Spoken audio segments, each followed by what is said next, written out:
السلام عليكم، مرحبا بكم فيديو جديد على قناتكم قناة سماع أشكال. إنا لله وإنا إليه راجعون.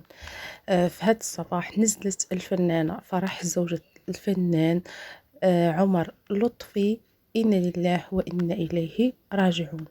أمي في ذمة الله، اللهم اغفر لها وارحمها واعف عنها وأكرم نزلها ووسع مدخلها وأغسلها بالماء والثلج والبرد ونقها من الذنوب والخطايا كما ينقى الثوب الأبيض من الدنس برحمتك يا أرحم الراحمين. يا ربي يرحم موينتها ويرزقهم الصبر والسلوان هي والعائلة ديالها أجمعين. كنعرفوا أن الأب ديال فرح يلا كي دازت سنة على الموت ديالو، الله يصبرها على والدها.